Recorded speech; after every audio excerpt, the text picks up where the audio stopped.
Olá, tudo bem? Se não está, há de ficar agora, porque o Pode Mais Saúde está no ar. Sejam bem-vindos e bem-vindas a esse espaço onde ciência, inovação e conhecimento se encontram. Um programa especial idealizado pela Singular Pharma, Academia da Menopausa e Conect. Um congresso imperdível que vai reunir os maiores especialistas em medicina e nutrição preventiva do Brasil.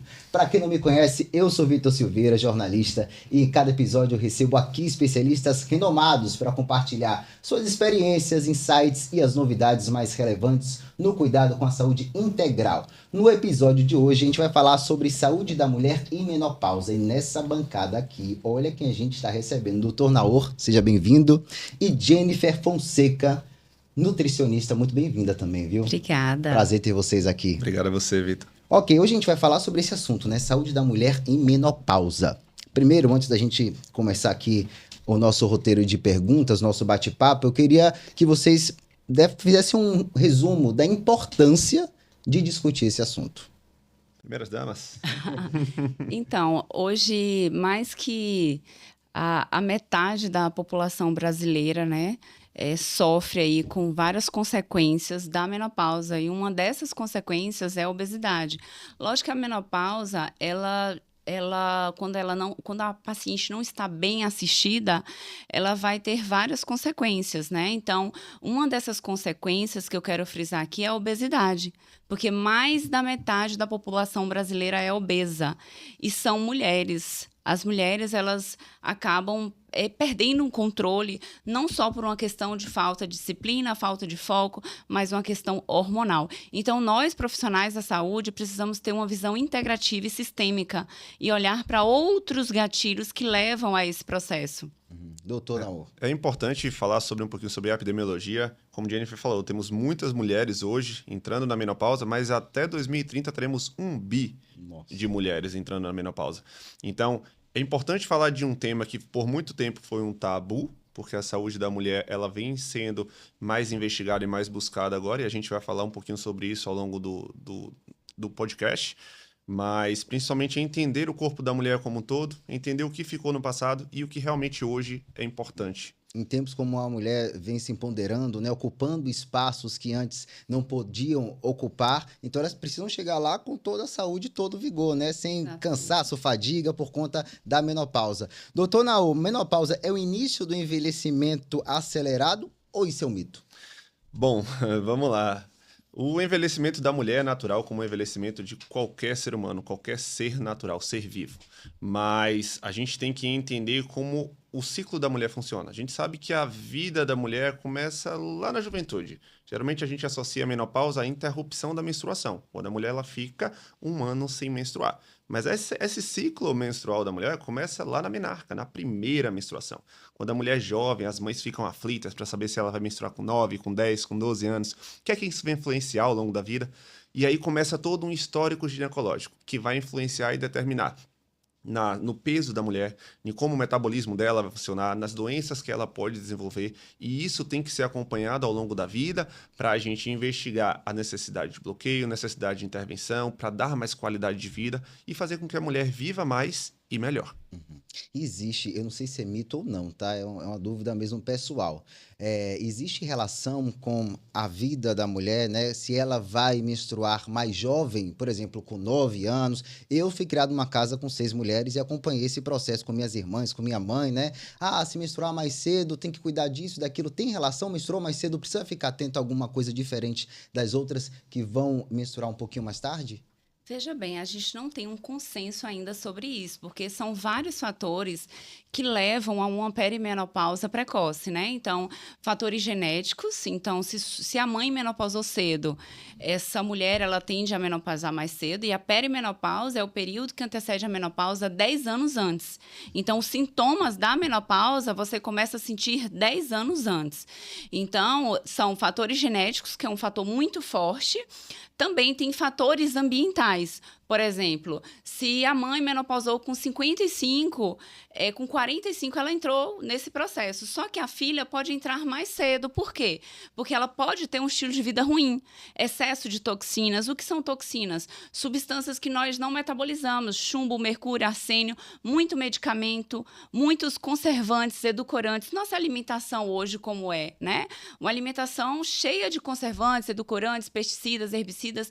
Então, essas toxinas, elas ficam nas células ovarianas, gerando envelhecimento ovariano e pode levar a uma falência ovariana precoce.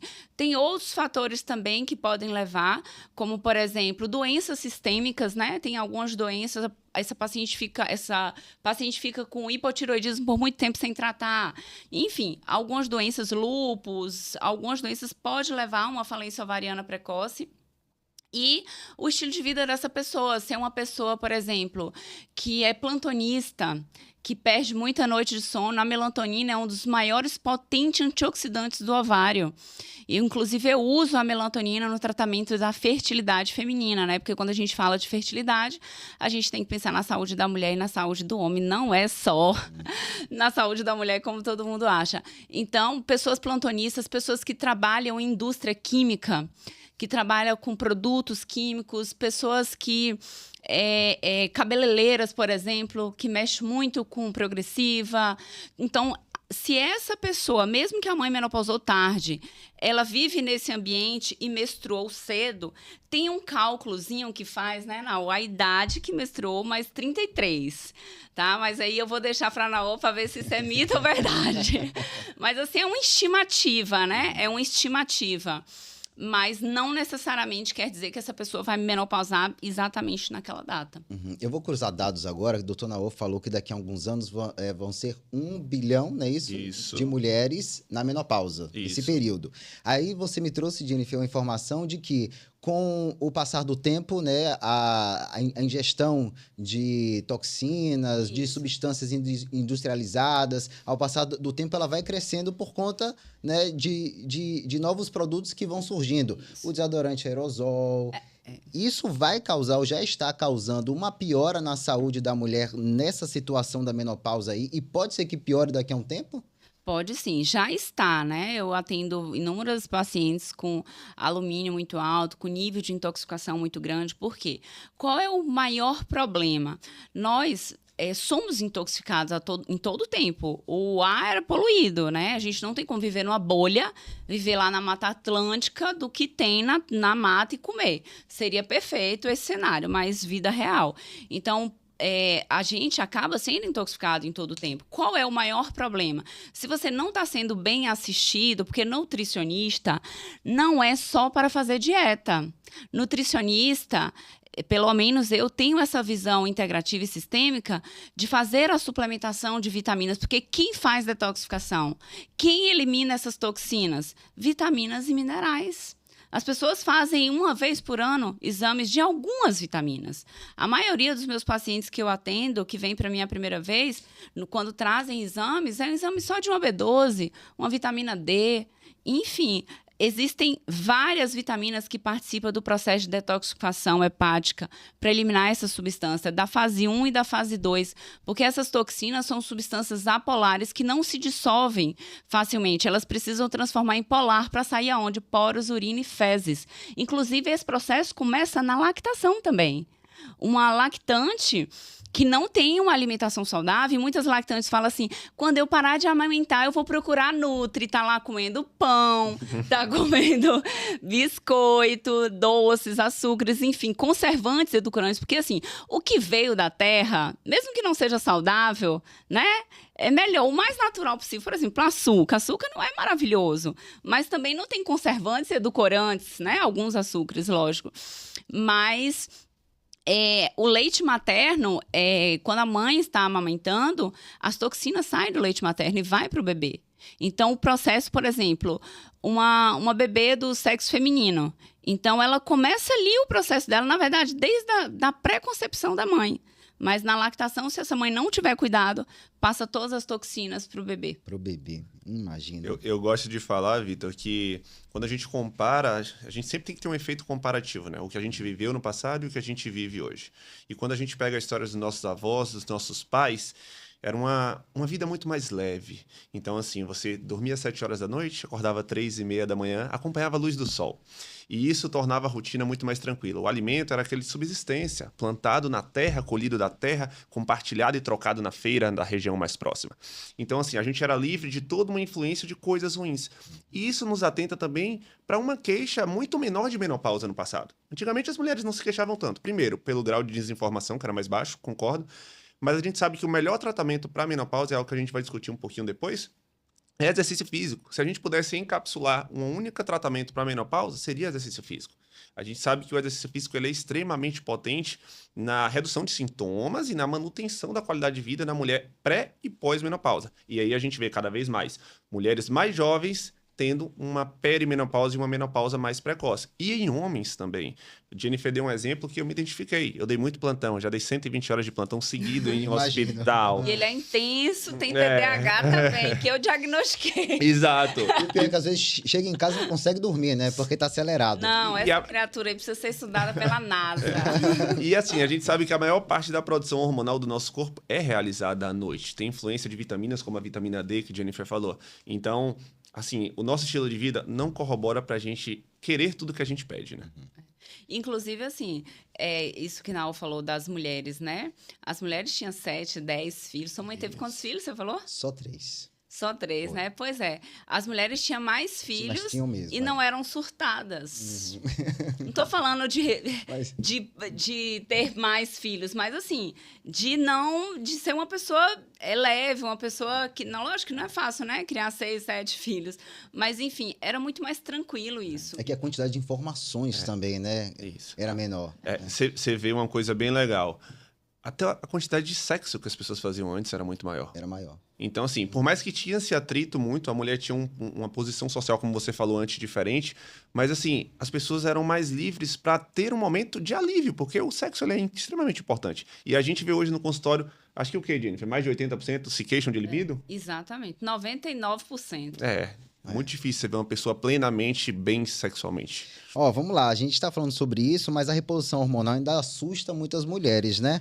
Hoje, ela é segura ou ainda há riscos? Bom, hoje a gente sabe que a reposição hormonal, ela veio para ficar e quem já faz há muito tempo não quer ficar sem. Aqui eu tenho ao lado um exemplo real disso. Ela pode contar meu estudo de casa. Ela vai contar um pouquinho mais para vocês, mas assim, a gente consegue hoje utilizar hormônios bioidênticos, que são hormônios que a gente já produziria naturalmente, mas por conta de uma falência ovariana ou uma falência testicular, a gente diminui a produção. E a gente tem vias seguras, né? Hoje a gente tem vias a depender do tipo de hormônio que a gente for utilizar, mas para o homem ela oscila entre injetável, implantes, a gente tem gel também. Gel, né? A gente tem para mulheres, na via transdérmica, além do gel, a gente tem adesivos, a gente tem a própria via oral para hormônios como uma progestina, o Trogestan, que a gente faz bastante. A gente tem via intravaginal, poucas pessoas conhecem, através de óvulos, strips, aplicadores. E a gente também tem os implantes que podem variar de acordo com o tempo, que é um tema meio polêmico, muita gente tem medo porque associa o nome chip. Eu não gosto dessa nomenclatura, não é chip da beleza, que ficou muito famoso aí por conta da Hebe Camargo, mas é realmente um implante hormonal e tem que ter indicação. Não é você chegar no consultório médico e querer, você tem que precisar. Se falava muito, né? Quando falava em uso de hormônios, falava muito porque isso dá câncer. Quais são os riscos para a gente tentar acalmar, né? Ou tirar essa imagem? Existe risco? Os riscos são pequenos? A gente sabe hoje que, inclusive, tem muitos estudos mostrando que aumenta-se a prevalência de câncer quando você não faz reposição hormonal. Inclusive, a maior causa de câncer no mundo é a obesidade. Quando é que a mulher ganha mais peso? A partir dos 35 anos, olha só. Que a menopausa está chegando. Que a menopausa está chegando. Os hormônios vão caindo. O metabolismo vai diminuindo. E a obesidade aumenta estrona, né? A gente tem 3 estrogênios. Estradiol, estriol e estrona. Estrona é um estrogênio que ele não pode ficar muito alto no nosso corpo. É um estrogênio inflamatório. E a obesidade aumenta estrona. Então, isso não é legal. Então, a pessoa fica numa sinuca de bica, né? É assim que fala? É assim que fala, né? Pois é. Por quê? Porque a mulher não consegue seguir uma dieta, porque ela não fica bem emocionalmente quando não está fazendo reposição hormonal, porque o estradiol baixo, ele diminui serotonina. Serotonina é o hormônio, né, da alegria, diminui a dopamina também, diminui vários neurotransmissores, dopamina, acetilcolina. Então, essa mulher, ela não tem energia, ela não tem disposição, ela não tem prazer em fazer aquilo. A libido cai, Libido cai. E aí, qual é o reflexo? Compulsão alimentar. Então, ela não consegue ter, né, uma constância ali na alimentação. Então, por isso que eu falo assim, nutricionista não é só ir lá entregar um cardápio, porque a gente precisa avaliar mais profundo. Então, quando eu atendo uma paciente que vem com obesidade, eu percebo que ela está no climatério pela clínica, porque perimenopausa e climatério é a mesma coisa, é o período que antecede a menopausa 10 anos antes. Então, não tem nenhum exame que avalie isso. Então, se o seu médico ou outro profissional não pergunta a listinha de 76 sintomas, não avaliou. E aí, às vezes, o gatilho, Vitor, não é falta de foco. Todo mundo sabe que é pouco, sabe que é muito, sabe o que é saudável, sabe o que não é saudável. Então, o nutricionista, ele tem que ter esse olhar mais sensível, de dizer, olha, eu vejo aqui um gatilho em você, que é um gatilho hormonal. Então, vamos fazer em conjunto a dieta e eu vou te encaminhar para o médico para fazer a reposição hormonal, porque senão você não vai ter evolução. Inclusive, não só de menopausa, né? A gente está falando aqui de menopausa, mas, assim, as mulheres que têm endometriose, adenomiose, mioma, TDPM, que é o transtorno disfórico pré-menstrual, é uma super TPM, a mulher fica mal de 20 a 25 dias no mês. Essas mulheres, elas têm muita instabilidade de humor. Então, elas não conseguem seguir dieta. Não adianta a nutricionista ser coach, foco, determinação, disciplina, se não tem essa sensibilidade e conhecimento. Porque entender de mulher é você ser sensível aos sintomas e perguntar. É totalmente, assim, clínico, a maioria, né? Então, a gente precisa ir na raiz do problema. Eu não sou médica, eu não posso fazer reposição hormonal. Às vezes, eu atendo mulheres que estão nessa situação de não conseguir seguir uma dieta. E eu faço uma dieta para essas mulheres específica e faço uma formulação de alguns fitoterápicos. E essa paciente, ela já dá uma melhorada boa. Lógico que fitoterápico não corrige janela de oportunidade como os hormônios. Mas, às vezes, até essa paciente ter acesso ao médico para a gente começar esse trabalho em conjunto. Às vezes, eu faço isso na minha conduta e é muito assertiva. A gente vai falar daqui a pouco sobre esses fitoterápicos, inclusive os que dão mais resultados, né? Os mitos e verdades, daqui a pouco a gente vai chegar nele. Doutor Naor, dá para ter qualidade de vida na menopausa sem reposição hormonal? Pelo que eu tô vendo aqui, né? Essa pergunta já foi respondida, Que mas é pergunta importante difícil. a gente falar, né? Olha, Vitor, a resposta correta seria depende, mas geralmente não. Cada caso é um caso, se tiver exercício, estilo de vida, né? Tem mulheres que passam pela menopausa e não sentem nada, e aí assim insistem em não fazer reposição hormonal por medo. Mas a gente sabe que durante a menopausa existem sintomas silenciosos, ou seja, aquilo que a gente não vê. Nossa função cardíaca, coração. Todo mundo tira o coração como o órgão mais importante, e realmente é muito importante. Mas a função cardíaca, ela tende a piorar todas as vezes que a gente não faz a reposição hormonal em doses adequadas e em vias habilitadas, né, estáveis para cada caso. Então, assim, quando a gente fala de hormônio, depende muito de pessoa para pessoa, mas quando a gente faz uma reposição hormonal, a gente vê um mundo hoje onde a obesidade está muito em alta. 68% do país está acima do peso. 31%, se eu não me engano, um terço, está obeso. Então, de 2 a cada 3 pessoas estão acima do peso. E aí você vai começar a observar, quando você sair daqui hoje, você vai começar a ver na rua, caramba, tá todo mundo acima do peso. E isso é proporcional ao nível socioeconômico da pessoa. Quanto menor a renda, maior o grau de obesidade, porque maior o consumo de carboidrato. Então, a gente tem que pensar nisso no contexto da menopausa, porque muitas mulheres querem emagrecer, mas não conseguem porque não fazem reposição hormonal. E aí vira uma bola de neve. E às vezes também, assim, eu vejo muito na minha prática clínica, a maioria dessas pessoas, elas não têm acesso devido à condição financeira, porque é difícil você procurar hoje, assim, na verdade, encontrar médicos que tenham essa visão integrativa. O meu trabalho, ele fica um pouco hoje limitado quando eu percebo que essa paciente precisa fazer reposição hormonal, ela não tem condições nenhuma de evoluir em nada, e alguns profissionais não se atualizaram nessa parte da reposição hormonal. E aí muitas mulheres também acabam tendo medo, por quê? O primeiro estudo que surgiu foi com a urina da égua. Antigamente utilizavam hormônios animais, de animais, por exemplo, a insulina do porco, a insulina para diabético, era a insulina do porco. E aí fizeram esse teste com a urina da égua. Pegaram a urina da égua, porque tinha uma quantidade de estrogênio, e deram para as mulheres. Esse estudo não teve critério nenhum. Pegaram pessoas aleatórias e aí o estudo não deu certo. Foi apenas um estudo. Só que essa historinha se espalhou. Se espalhou, que aí é complicado você desmistificar isso. E aí, até hoje, tem mais ou menos uns 8 meses, né, Naô? Que a sociedade, foi a sociedade... Os Estados Unidos, o Ministério da Saúde dos Estados Unidos. Pois é, eles exigiram que tirasse da bula que a reposição hormonal que daria câncer. Então, hoje, cada vez que passa, as pessoas estão tendo mais acesso. Só que o que eu percebo, e é uma crítica construtiva, isso está virando uma competição, uma briga entre os profissionais, sendo que quem é o mais importante nessa história é o paciente. O paciente é o mais importante nessa história. Não é uma competição quem sabe mais, quem sabe menos. Eu sou a favor da reposição, eu não sou a favor da reposição, porque o paciente está sofrendo nesse processo. Sim, verdade. Ó, nesses casos, né, como a gente estava comentando sobre o acesso à reposição hormonal em pessoas com baixo poder aquisitivo, existe uma alternativa para isso? Para quem não pode, por exemplo, chega no consultório e não tem condições de fazer uma reposição? Existem alternativas sim, Vitor. Hoje, muitas pessoas acham que a única via de reposição hormonal é um implante, que ela é a mais cara e que ela é a definitiva. Não.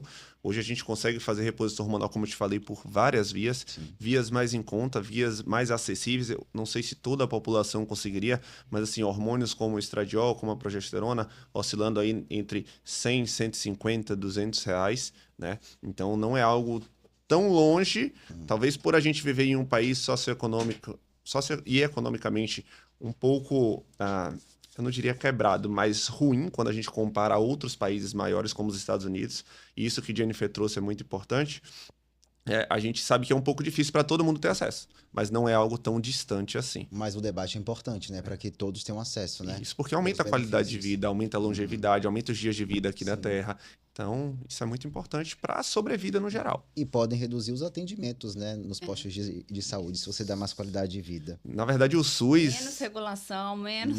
o SUS é um tapa-buraco, né? Vários problemas poderiam ser resolvidos. Como eu falei aqui, 2 a cada 3 pessoas no Brasil está acima do peso.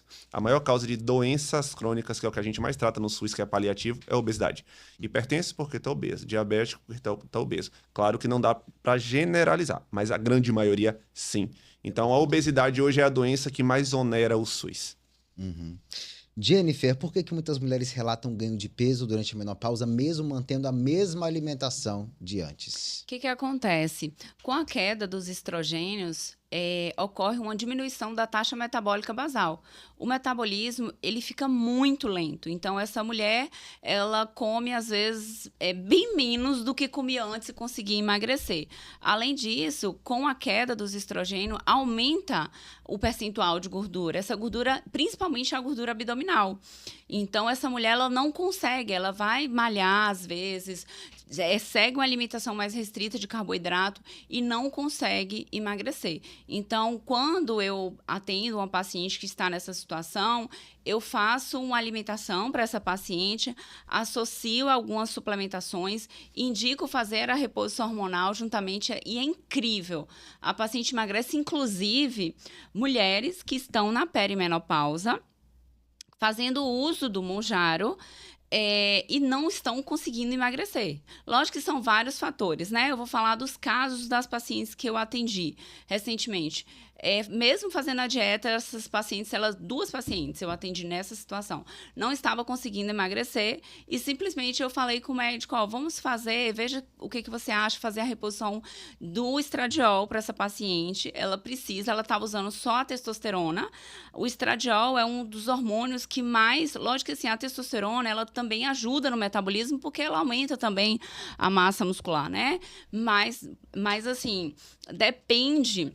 Se essa paciente, ela faz só uso de testosterona e não usa o estradiol, lógico, se precisar, e é o médico que vai avaliar.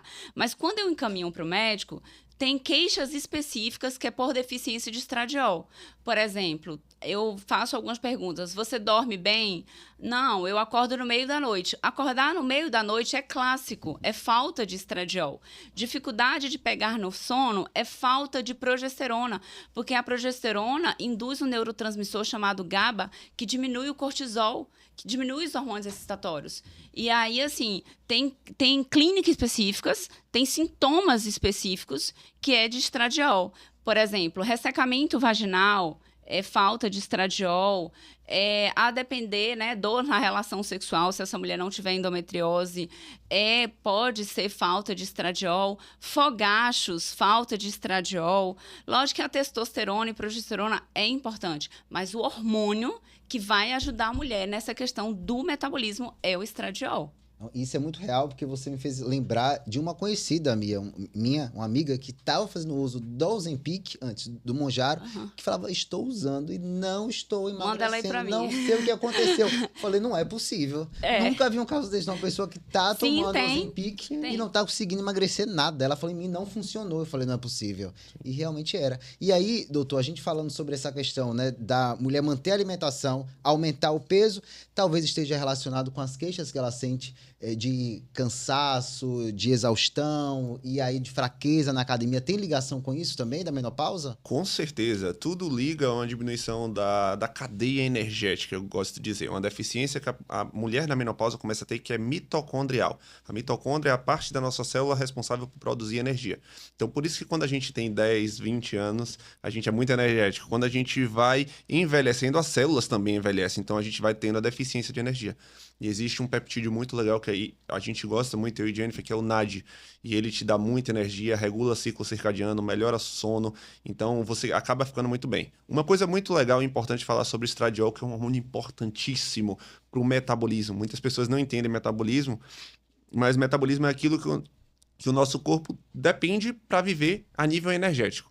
Então, você sabia que um homem, todo mundo fala que o homem emagrece mais que a mulher, né? Sim. Mas é isso mais fácil, né? emagrece mais fácil, mas isso no curto prazo. No longo prazo, pela mulher ter um nível de estradiol mais alto, ela consegue estabilizar o peso maior. O homem, ele realmente perde mais, só que em um curto período de tempo. Quando a gente olha esse gráfico, a mulher estabiliza melhor. Chega uma certa época que o cabelo cai, a barriga cresce, né? Parece que vem num pacote só, né? No homem, né? E falando sobre essa questão de mitocôndria, né? A mitocôndria é uma organela mais importante, porque ela é responsável por geração de energia ATP. Então, essas mulheres, elas tendem a ter um aumento do colesterol e aí usam estatina, que o médico prescreveu, tudo ok. Porém, assim, tem que ser bem assistido, porque as estatinas, elas bloqueiam a HMG-CoA redutase, que é a mesma via que produz a coenzima Q10, que age nas mitocôndrias. Então, se essa mulher, ela tem o estradiol baixo, ela faz uso de estatinas, ela tem mais fadiga, cansaço, falta de energia, indisposição. Inclusive, eu sou nutricionista e educadora física, eu passo para algumas pacientes minhas para aumentar as mitocôndrias o HIIT, né? O HIIT é um treino de alta intensidade e curta duração. Então, mulheres na menopausa, é bem mais interessante fazer treinos de alta intensidade e curta duração. Primeiro que por quê? Aumenta as quantidades de mitocôndrias e faz um efeito EPOC de 48 horas. O que é esse efeito EPOC? É o consumo excessivo de oxigênio após exercício físico. Essa mulher, ela fica até 48 horas produzindo ATP. E aí a gente só usa a gordura. Como é que a gente quebra a gordura? A gente precisa de 2 processos. Lipólise, que é pegar o triglicerídeo que está dentro da célula e jogar para a corrente sanguínea. A gente aumenta como? Aumentando nossos hormônios lipolíticos, adrenalina, noradrenalina, cortisol, glucagon. E aí, o que acontece? Aumenta esses hormônios lipolíticos, vai quebrar esse triglicerídeo, que é uma gordura que foi formada por quê? Carboidrato e bebidas alcoólicas. 100% do álcool transforma em triglicerídeo, né? E o carboidrato em excesso. Esse copo aqui, essa xícara, cabe 300 ml de água. Então, toda vez que você come um carboidrato, você armazena um pouco de carboidratos nas nossas reservas boas, que é o glicogênio muscular e hepático. Só que cabe só 300, mas eu quero comer 600. E aí, esse resto, os 300, vai transformar em triglicerídeos. E esse triglicerídeos vai para as células adiposas de gordura, precisa quebrar lá dentro, vai para a corrente sanguínea para acontecer o que agora? A eliminação da gordura. Lipólise é a primeira fase da queima de gordura. Beta-oxidação é a eliminação dessa gordura. Tanto que tem alguns procedimentos estéticos que faz lipólise. E aí, se essa paciente não seguir uma dieta certa, tudo é alimentação, gente. Tudo nessa vida é alimentação. Vocês precisam entender isso, que o nutricionista está em todas as áreas. Se essa paciente faz um tratamento estético que faz lipólise, se ela não segue uma dieta, logo após o procedimento, esse triglicerídeo ele vai ser resterificado. Ele volta a ser triglicerídeo, porque ele é quebrado na forma de glicerol e ácido graxo. O ácido graxo vai lá para a mitocôndria para gerar energia ATP. Por isso que o HIIT, você aumenta a demanda de oxigênio para produzir ATP. E aí busca onde? Busca das células de gordura. Até a forma que você come antes do treino e após o treino para perda de gordura influencia. Eu consigo estimular hormônios antes, por exemplo, se você falar assim, Jennifer, eu quero emagrecer. O que eu como antes do treino? Total. Aí se você diz assim, eu quero emagrecer e perder gordura, é mais difícil. Mas assim, eu quero perder gordura. Você consuma alimentos que não aumentam insulina. Porque insulina é anabólico. Eu quero aumentar glucagon. Glucagon vai aumentar a produção de enzimas lipolíticas. E aí consegue perder gordura. Por exemplo, muita gente tem hábito de comer uma bananinha antes do treino. Se for para ganho de massa, ok. Se for para perda de gordura, lipólise, não tem como. Você jura? Eu sempre levo uma bananinha na mochila quando eu vou direto pra academia. Então, não vai acontecer. Se você quiser, eu quero queimar um pouco mais, eu quero eliminar a gordura. O que eu indicaria antes do treino? Principalmente para as mulheres na menopausa. Se não consegue em jejum, porque a melhor opção é em jejum. Por quê? Em jejum, você usa a sua gordura rapidamente. Até o horário de você malhar influencia. Por exemplo, quem quer perder gordura, é interessante malhar pela manhã. Por quê, Jennifer? Dormiu a noite inteira, gastou a reserva boa de glicose e vai usar a gordura rapidamente para gerar energia se comeu certo antes do treino ou não comeu. Se comer uma bananinha, quebrou com tudo. E à tarde, geralmente é interessante, à tardezinha, pessoas que querem ganhar massa muscular porque já tem reserva de glicogênio. Então, essa pessoa ela consegue fazer mais anabolismo porque ela não cataboliza. O que é catabolizar? Quebrar. Então, eu quero quebrar. Para quebrar a gordura, eu tenho que ativar uma via chamada PGC1-alfa, que é a via aí que vai ajudar a fazer a beta-oxidação. E ganho de massa é a via da mTOR. Então, essas duas vias são vias antagônicas, diferentes. Não tem como eu ganhar dinheiro não tem como eu juntar dinheiro e gastar dinheiro, né? As duas coisas não tem como. Mas dá pra gente fazer eu faço um protocolo bem legal para essas pacientes com o tipo de exercício específico. Calculo a frequência cardíaca da paciente e peço essa paciente para fazer 3 vezes por semana o HIIT. Eu vou dar um exemplo aqui. Já fez você o HIIT? O HIIT é o que você sai de um, corre, vai para outro, vai para esteira, volta, não é esse? Um treino de alta intensidade e curta duração. Por exemplo, qual é a sua idade? 36. Você vai pegar 220, esse é um cálculo bem básico. Peraí que eu vou anotar. A consulta grátis, vambora. Você vai pegar 220 menos a sua idade. Tá. É a sua frequência cardíaca máxima. E aí, você vai tentar chegar nessa frequência em menos tempo. Então, por exemplo, você vai fazer isso e me marque no Instagram, que eu quero ver segunda-feira. Aí precisa ter o... o frequencímetrozinho. Aí você vai fazer o seguinte. Você vai correr 1 minuto tentando chegar nessa frequência e você descansa 30 segundos. Você corre 1, para 30. Corre 1, você só dá 5 Eu tiros. já fiz isso, mas sem... Equivale a 40 minutos de cardio. Olha isso. E aí você pode fazer 3 ciclos de 5 minutos. Isso. Então faz o seguinte, ó, você que tá assistindo agora, faz na sua academia e marca de O HIIT, faz o HIIT aí, Farma pessoal. pra ver se O HIIT dá rolou. para fazer na bike também. Inclusive, a bike é um HIIT bem bacana para mulheres na menopausa, porque a bike ajuda a perder mais gordura abdominal do que a esteira. Lógico assim, perde gordura em tudo, né?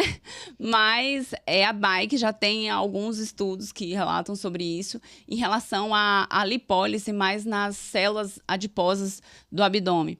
E aí é bem interessante, dá para fazer o HIIT, dá para subir uma ladeira, você não vai para academia, você não tem uma academia, você não tem acesso, sobe a ladeira 10 vezes, pega a pior ladeira da sua cidade, sobe ela 10 vezes que você vai ter um resultado. Aquela ladeira ali de Cajazeira, sabe? Isso. E sabe o que A do Palmiúdo. E sabe o que acontece, Vitor? Eu vejo isso nas academias, né? As pessoas malham bem, até tem disciplina no treino, mas o corpo não muda. Por quê? Porque é 70% a alimentação. Se você fizer um HIIT pesado, que vai fazer um efeito EPOC em 48 horas, vai precisar de oxigênio em 48 horas e pode usar a sua gordura e você comer errado, acabou com isso. É igual o que comer antes do treino, né? Se você quer perder gordura, chegou da academia, vai logo tomar o seu café da manhã, pior coisa que tem. Ah, é? Porque quando você para de malhar, seus hormônios lipolíticos estão altos ainda. Você toma o café, corta isso. Se você toma o café com carboidrato, Libera isso. logo após, você tem que esperar 90 minutos, o ideal. Lógico assim, ter um corpo lindo é uma profissão, né? Quem não pode esperar esse tempo todo, eu sempre faço algo mais individualizado para o paciente. Pergunto, dá para esperar 90 minutos? Se não dá, eu deixo em jejum 60 minutos depois do treino, porque tá fazendo ali efeito EPOC, se fez o HIIT, tá queimando gordura. E depois 60 minutos como carboidrato e proteína. Por que isso também? Porque mesmo a pessoa parada ali, ela continua queimando gordura porque o glucagon tá alto. Quando ela come o carboidrato, a insulina vai baixar esse glucagon, porque eles dois são antagônicos, entendeu? Os dois não podem estar altos. Então, acontece isso. Você comeu o carboidrato, essa insulina já aumentou ali e parou. Por isso que depois do cardio a gente fica, né? Ainda não tem pão, toma banho, continua suando. É mais ou menos isso. Está lançado o desafio aí de Jennifer, tá certo? Você faz o seu HIIT durante um mês, marca a Jennifer Fonseca, também marca a Singular Pharma pra gente ver qual foi o resultado. Beleza? Doutor Naor, me diga uma coisa. Dá pra chegar aos 50 com mais saúde e disposição do que aos 30? O que é que vai definir isso? Xuxa Meneghel tá aí pra provar, né? Tá, né? Não eu. Poxa, gente. Não, você não chegou a 50. 50, Não, peraí, mas eu Jennifer. vou fazer 41 e eu estou melhor do que quando eu tinha 20 anos. É o estudo de casa, né? Libido Estudo de nas casa. alturas. Muito bom. Muito importante pra chegar feliz aos 50, né? Libido nas alturas, energia, dormindo igual uma princesa. Porque eu tive todos os sintomas. Eu tive falência ovariana precoce. Aos 35 anos, né, Naô? Eu tive vários sintomas da menopausa. E Naô, que meu doctor aqui, que faz minha reposição. Eu estou pleníssima. Fala aí, Naô. Fala pra gente, doutor, o que é que o senhor fez com Jennifer que deixou ela assim tão pleníssima, né? Perto dos 41? Já fez 40, então? Vou fazer 41. Vai fazer 41. Algumas das queixas que Jennifer citou, ela trouxe pra mim como demanda que ela fazia um bloqueio hormonal no passado, né? Porque ela não... Em algum momento ela precisou entrar em amenorreia. Só que quando a mulher entra em amenorreia, ela tem uma deficiência de estradiol. E o estradiol é aquele hormônio tão importante que a gente falou. E ela falava, eu fico sem dormir, minha libido tá baixa, eu tenho problemas com irritabilidade, cognição. A parte cognitiva ela é muito importante para a mulher. E a mulher começa a ter falta de memória, começa a ter uma distração muito forte. É onde mais pesa, na verdade. E aí a gente fez um reajuste, utilizando uma via que é muito boa, que é o implante discilástico, onde a gente consegue fornecer para a mulher, através de aproximadamente 1 ano, em tubos de silicone, uma liberação lenta e gradual e doses baixas desse hormônio que é muito importante. Nesse mesmo contexto, a gente também fez uma proteção endometrial, colocou um pouco de testosterona que a mulher precisa, a gente sabe que é cardioprotetor, E também a gente fez um ajuste metabólico para melhora da composição corporal, agindo justamente na mitocôndria que a gente falou. Então, assim, a gente fez algo bem completo para deixar ela bem, mas isso depende de mulher para mulher. Ó, e eu vou confessar aqui, ontem eu disse assim, gente, eu tô comendo. Não porque o hormônio dá isso, eu tô mais assim, relax, eu tô saindo muito final de semana e eu não tô engordando. Aí eu falei, meu Deus, eu não posso nem contar isso pro meu paciente. Mas porque o doutor Nau ajustou a minha dose de estradiol, eu tenho muita queixa de estradiol. E aí, ele ajustou tudo porque eu usava a gestrinona que tirava o efeito, né? Muita gestrinona, que tirava o efeito do estradiol. Botou literalmente no eixo e tá feliz da vida, né? E aí, respondendo sua pergunta, Vitor, é possível sim a mulher chegar aos 50 bem, ela chegar feliz, desde que ela tenha um acompanhamento médico para ver se ela vai ter indicação e se está na hora dela fazer um acompanhamento nutricional. Como a Jennifer falou, a alimentação é extremamente importante. E utilizar dos pilares, né? Intestino, sono, a parte hormonal, o exercício físico, tudo isso vai favorecer Sim. para que ela fique melhor. Doutor, é comum chegar ao seu paciente, mulheres nessa idade, dos 35, 40 anos, que estão talvez no auge aí da carreira, né? Buscando promoção, e aí com essa queixa de cansaço, que está atrapalhando no trabalho, e aí quando o senhor vai ver lá, é a questão do hormônio. Gostei da sua pergunta, Vitor. A maioria dos nossos pacientes hoje estão no auge da carreira ou no auge da construção familiar e elas estão começando a perder aquilo que elas tinham de melhor, que é o seu desempenho. Então, a gente vê hoje uma relação conjugal sendo quebrada, muitos casais tendo desenvolvido uma relação de amizade mesmo, perdendo a admiração, a parte sexual, a convivência, o tempo com um com o outro, mas principalmente o que as pessoas mais sentem é no bolso. O faturamento da empresa começa a diminuir, o profissional começa a render menos, e aí quando a gente faz a reposição hormonal, a gente ajusta a parte metabólica, a gente traz a autoestima de volta para a pessoa diz, doutor, foi o melhor investimento que eu fiz na minha vida. Então, a gente fica muito grato porque a gente dá ROI, a gente dá retorno sobre investimento. É verdade. E isso é muito importante. Não adianta de nada a pessoa entrar no nosso consultório e não sair feliz de lá. Eu e Jennifer, a gente trabalha em um plano multidisciplinar junto com toda a nossa equipe, que a gente consegue dar uma entrega e pegar na mão do paciente, ela pega em um, eu pego na outra, o paciente vai no meio aqui, a gente leva ele, o céu é o limite. É o combo, né? É o combo aí dos dois. Doutor, o que é que ninguém conta sobre a menopausa, mas que toda mulher deveria saber? São tantas coisas, mas assim, eu acho que o mais importante é a gente entender que a menopausa ela não começa quando você para de menstruar. A menopausa ela começa muito antes. Quantos anos precisa ficar atenta? Como a Jennifer falou, a perimenopausa começa 10 anos antes. Então já é um momento que você deve ficar muito atento. A partir dos seus 30, você liga um alerta. 30 anos? A partir dos seus 35, você liga um outro alerta. Não precisa esperar sintoma, né? Não precisa esperar. Porque o sintoma já é sinal de que algo já está ali. Não precisa esperar exames. Não precisa esperar exame. O sintoma é o que a gente olha. O sintoma, sim. Isso, porque os exames muitas vezes vêm normais, né? Principalmente se a gente for olhar valor de referência. Mas o que vai dizer é a clínica. Por isso que é importante você ter uma rotina com o seu médico, com o seu nutricionista, para você ficar avaliando. Porque muitas vezes é um sintoma de 80. Aí vai evoluindo ano a ano para 3, 7. E aí a mulher, como são poucos ao longo do tempo, torna-se silencioso. É igual ganho de peso. Você ganha 1 quilo em um ano, 3 no outro, 4 no outro, quando você vai ver, você está com 90 quilos. E aí você está infartando, precisando fazer um cateterismo porque está obeso. É um efeito cascata, né? Porque é tudo dominó, né? Um Perfeito. vai puxando o outro. Jennifer, me diz uma coisa, existe relação entre menopausa, desbiose e aumento do risco de SIBO ou IMO? Primeiro explica essa SIBO, por favor. Então, a desbiose é um desequilíbrio da flora intestinal, né? Então, quando a pessoa tem uma clínica de gases, má digestão, diarreia, constipação, que é a dificuldade de fazer cocô, já é um sinal que essa mulher ela tem desbiose. E super atrapalha, porque é no intestino que a gente faz a metabolização do estrogênio. Inclusive, a gente tem hoje um recurso, né, um exame, que é o estroboloma.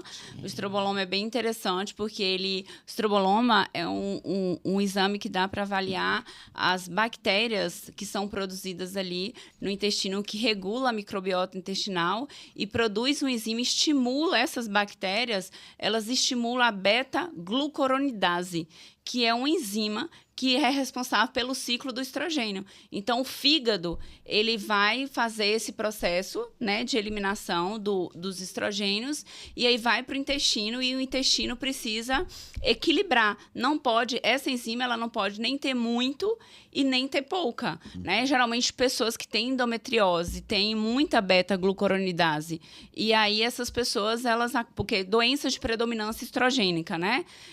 Endometriose, adenomiose, mioma, então não é interessante. Geralmente, a maioria das pessoas que têm endometriose tem alterações gastrointestinais. E as mulheres na menopausa também. O estradiol também, ele diminui o movimento peristáltico. Quando essa mulher ela não faz a reposição de estrogênio, ela não consegue fazer cocô. O que é o movimento peristáltico? O intestino, ele tem 12 metros. Então, o que acontece? O intestino tem várias voltas. E esse movimento peristáltico que a gente fala é para as fezes saírem. Então, o que acontece? Com essa diminuição desse movimento peristáltico, o SIBO é uma bactéria que chama supercrescimento bacteriano do intestino delgado. E IMO é um supercrescimento de micro-organismos chamado arqueias, que aumenta a produção de metano.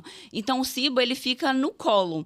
E aí, quando essa mulher ela começa a ter esse desequilíbrio, essa bactéria ela vai para o intestino delgado. E aí, essa mulher ela come um pouquinho, tem a rota, uma digestão. Inclusive, pessoas que fazem o uso do Mounjaro já tinham desbiose. Precisa muito de uma nutricionista, porque a gente precisa associar uma dieta específica do intestino. Uma dieta chamada Food Map, que é uma dieta de 6 a 8 semanas. A gente tira maçã, tira manga, alho, cebola, vários alimentos, para melhorar, porque esses alimentos fermentáveis são os alimentos das bactérias. Então, mesmo que é um alimento saudável, a gente retira. Então, se essa mulher na menopausa, para resumir, ela tem desbiose, essa reposição não vai ser também pleníssima. Tem que ser um conjunto. O nosso corpo ele é integrado. O intestino foi considerado segundo cérebro. Por quê? Porque é lá que absorve vitaminas minerais, é no intestino que produz serotonina, hormônio da alegria, é no intestino 70% das nossas células imunológicas para combater fungos, vírus, bactérias. Por que pega muita infecção urinária, candidíase de repetição? Porque o intestino não está tratado. Tem que avaliar o intestino. Então, esse tipo de desbiose por SIBO e IMO é importante tratar, e tem um exame que dá para avaliar, que é o teste de hidrogênio inspirado para SIBO e IMO. Tem 1 ano que essa máquina chegou aqui em Salvador e só tinha aqui essa máquina. Agora já temos em Santo Antônio, mas a gente hoje tem esse recurso de saber e direcionar o paciente, porque se tem essa bactéria, tem que usar um antibiótico específico juntamente com a dieta. Se tomar um antibiótico e não fazer a dieta, não dá certo. Se fizer a dieta e não tomar um antibiótico, não dá certo. Eu vou entrar agora aqui num assunto talvez polêmico, tá? Mas vou pedir para os dois responderem sobre os fitoterápicos. Eles realmente funcionam?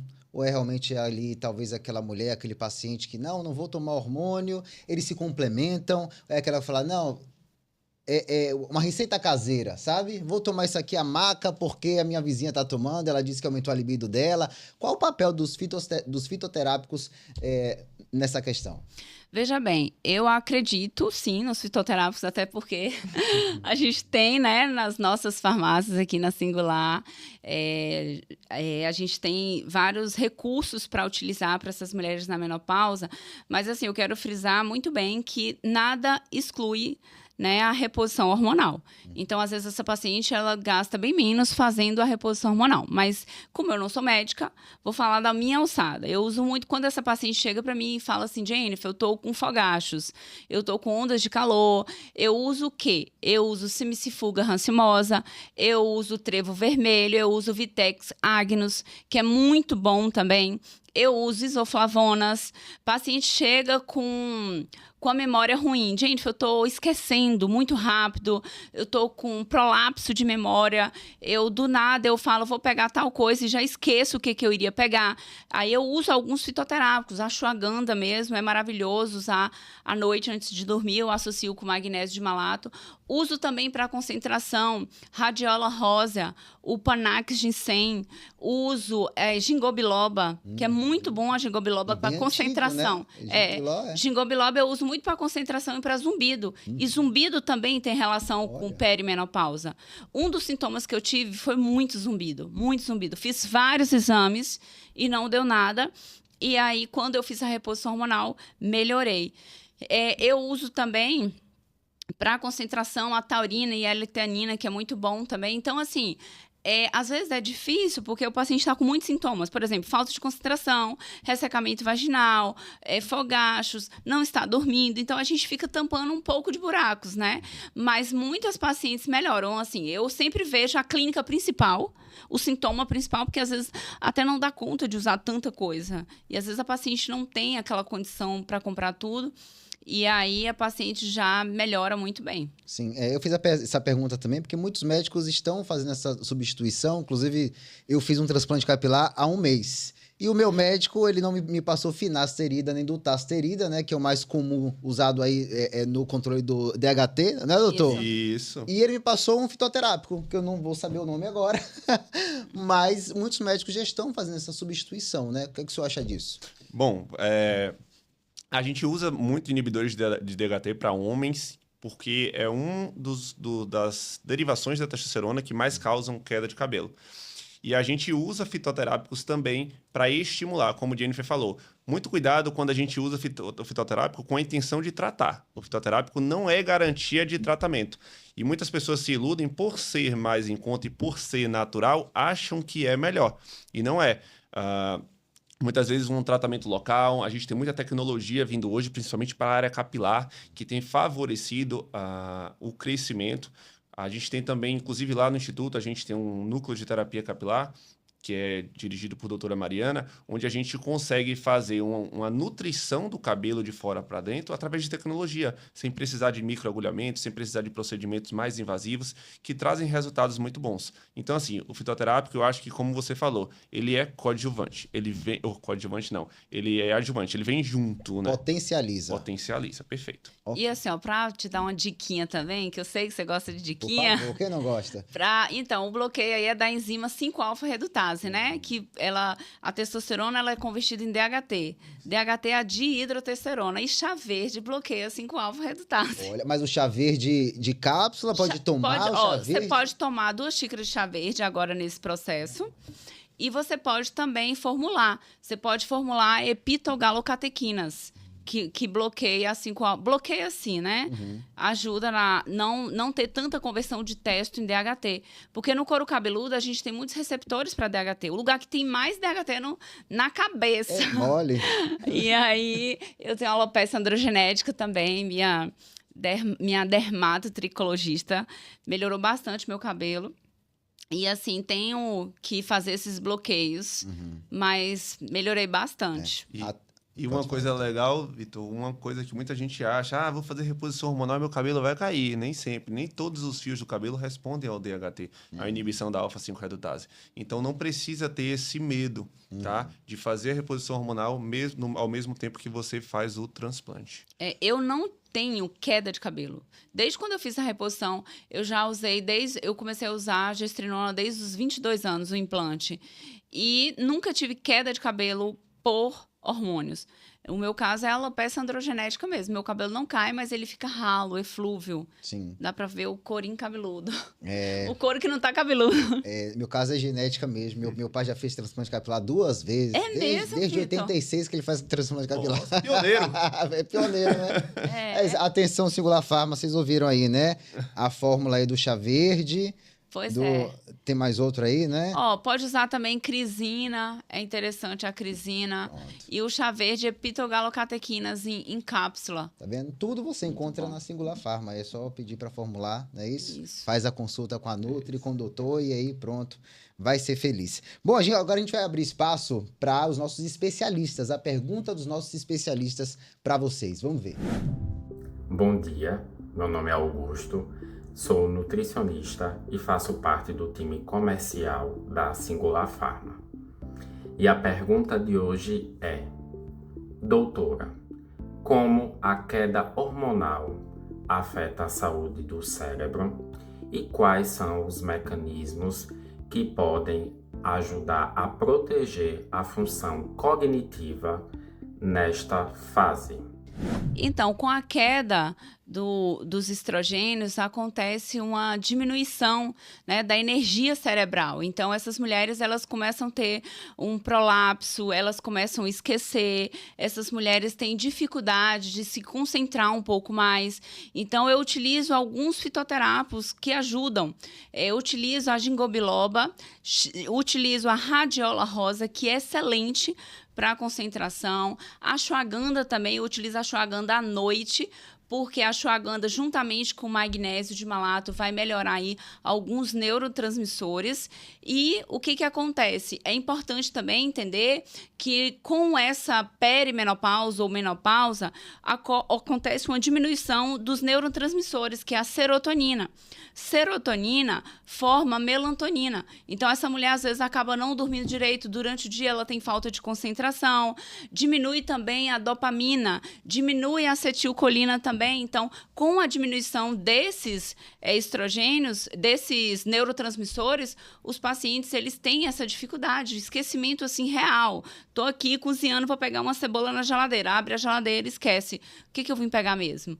É nesse nível o esquecimento. Então, a gente utiliza esses recursos de alguns fitoterápicos e suplementação de vitaminas também.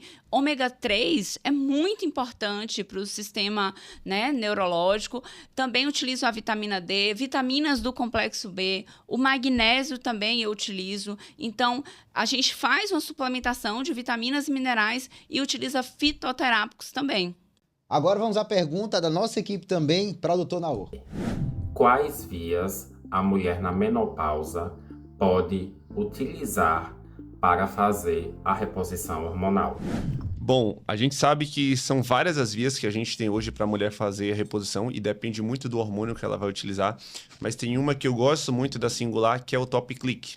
Ou seja, muitas vezes as pessoas usam o pump, aquele gelzinho que a gente aperta. Só que tem paciente que usa metade, muitas vezes para economizar, tem paciente que não aperta inteiro e não consegue fazer a dose inteira, volta no consultório e diz, doutor, não senti diferença nenhuma com esse gelzinho, não funciona não. E aí, a Singular ela desenvolveu um mecanismo onde você consegue girar o seu Top Click e sair a dose perfeita que você precisa, que seu médico prescreveu. Fantástico. Bom, né? Porque não adianta nada também o senhor prescrever, né, uma dose e ele querer economizar. E fazer uma subdose. Então, assim, não vai atingir níveis satisfatórios da parte hormonal que a gente precisa. Então, essa é uma estratégia muito legal para facilitar na adesão e na eficácia do tratamento. Não adianta o médico ele ter a melhor técnica se o paciente ele não consegue aderir ao tratamento. Não adianta eu prescrever um tratamento muito caro se o paciente não tem condição de fazer, ou eu prescrever algo que a farmácia não consiga viabilizar. Então, isso foi bem legal. Maravilha, as novidades e as tecnologias da Singular Pharma. Agora eu quero fazer um convite para você, se você ainda não se inscreveu, se inscreva na 3ª edição do Congresso Norte e Nordeste de Casos e Terapias Individualizadas, o Connect.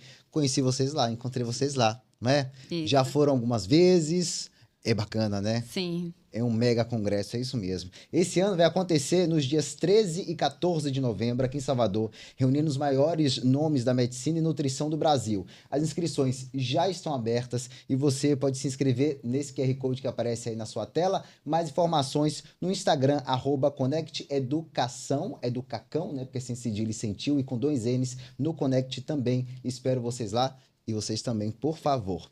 Bom, para terminar, vocês querem deixar alguma mensagem, alguma pergunta especial? O que é que a mulher deve fazer? Qual o combo, né, para viver bem nesse período da peri e da menopausa? Pode começar. Doutor Naor. Bom, vamos lá. A dica que eu dou para vocês é mudem o estilo de vida. Existem pilares que a gente tem que tratar, mas como a dica ela tem que ser algo rápido e prático, então mudem o estilo de vida voltado para uma melhor alimentação, alimentos mais naturais, pratiquem exercício resistido, ou seja, musculação. Ah, doutor, mas eu gosto de aeróbico, mas é o músculo que vai te dar autonomia, que vai te dar liberdade, que vai te dar uma sobrevida melhor. Todo mundo fala que não quer envelhecer porque tem medo de depender dos outros. Eu não quero depender de ninguém. Então, se você não quer depender de ninguém, faça musculação. Procure um médico que possa te orientar na parte da reposição hormonal, se você tiver indicação. E assim, eu acho que é um conjunto bem legal para você conseguir viver mais e melhor. Jennifer. Então, eu vou para as mulheres, eu quero falar para vocês, todas as mulheres, olhem observem os sintomas que você está sentindo, porque é difícil, às vezes, você encontrar um profissional que consiga perceber, ter essa percepção dos sintomas, porque menopausa e perimenopausa é terrível se você não está sendo bem assistido. O maior índice de casais que se separam são as mulheres que estão entrando na perimenopausa, porque elas não entendem o que está acontecendo e o parceiro não entende também. E não existe nada melhor na vida do que você estar bem em todas as suas áreas, né? A área familiar, que é uma das áreas mais importantes, a área profissional, a área da saúde, enfim. Mas a área familiar é a base de tudo. Então, cuide de você, para você ser feliz pro resto da vida, porque não tem nada melhor do que na vida ser feliz. Assunto importante, né? Para manter a saúde no trabalho, na família, né? Eu sempre digo que o segredo do sucesso é você estar bem em todas as suas áreas, né? Área familiar, emocional. E se você não está bem de saúde, você não vai desenvolver em nenhuma dessas outras áreas. É isso aí. Jennifer Fonseca, muito obrigado pela sua participação aqui. Doutor Naor, muito obrigado também. Uma aula, né? A gente teve hoje aqui no Pode Mais Saúde. Realmente vocês são de excelência. Obrigado, Vitor. E se você gostou desse episódio, não esqueça de curtir, compartilhar esse conteúdo. E para ficar por dentro de tudo que é de mais novo no mundo aí da longevidade, vida saudável, você precisa seguir @SingularPharma, @Academia da Menopausa e @ConectEducacão. Bom, é isso, a gente fica por aqui, até uma próxima e não esqueça, pode mais saúde? É claro que pode! Até a próxima!